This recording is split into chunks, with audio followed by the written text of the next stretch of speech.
Selamat pagi saudara-saudara yang dikasihi Tuhan. Di pagi hari ini mari kita sama-sama berdoa terlebih dahulu sebelum kita melakukan pembacaan renungan firman Tuhan pada hari ini, dan biarlah nama Tuhan yang dimuliakan. Mari kita bersatu dalam doa. Kami bersyukur ya Tuhan, oleh karena kasih-Mu Tuhan, kami dimampukan untuk melanjutkan kehidupan kami hari ini Tuhan. Biarlah firman-Mu ini Tuhan mengajarkan kami supaya kami memiliki bangunan rohani yang hidup, yang berkenan di hadapan Tuhan. Kami sambut berkat-Mu Tuhan dan pembacaan firman-Mu dalam renungan pada hari ini. Dalam nama Yesus kami bersyukur dan berdoa. Amin. Saudara-saudara, renungan pagi kali ini Kamis 3 Juni 2021 bertajuk Bangunan Rohani yang Hidup. Teks bacaan diambil dari 1 Petrus 2 ayat 5, terjemahan baru Lembaga Alkitab Indonesia. Demikian bunyinya. Dan biarlah kamu juga dipergunakan sebagai batu hidup untuk pembangunan suatu rumah rohani bagi suatu imamat kudus, untuk mempersembahkan persembahan rohani yang karena Yesus Kristus berkenan kepada Allah. Saudaraku, dalam membangun sebuah rumah atau bangunan lain, sangat dibutuhkan batu-batu yang terbaik. Salah satu contohnya dalam cerita Alkitab, yaitu pembangunan tempat kediaman Yohanes, tertulis, tembok dari semuanya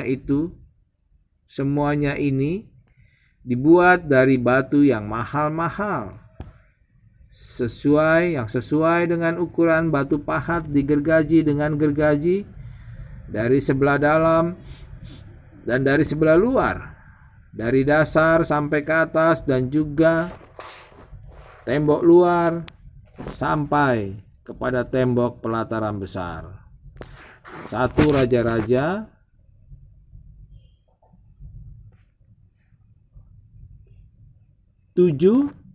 ayat 9.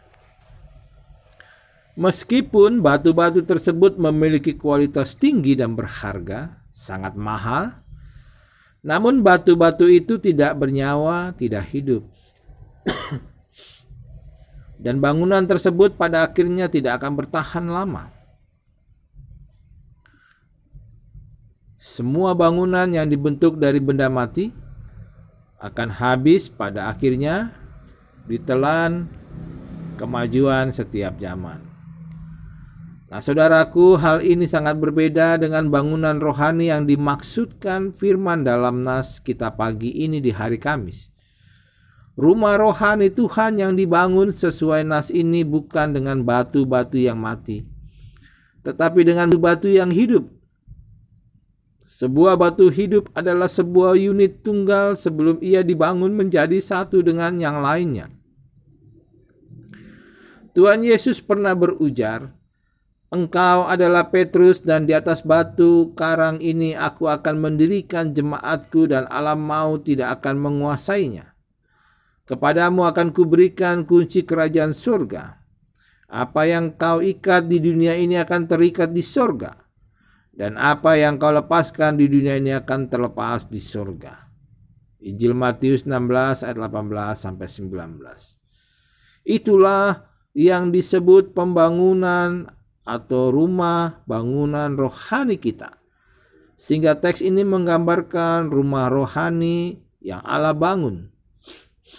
Yesus adalah pondasi yang sempurna yang dipilih Allah. Orang percaya padanya juga adalah batu hidup yang dipakai untuk membangun rumah rohani itu. Selain itu, kita secara individu melayani baik sebagai jemaat, sebagai pendeta, dalam bidang kehidupan masing-masing.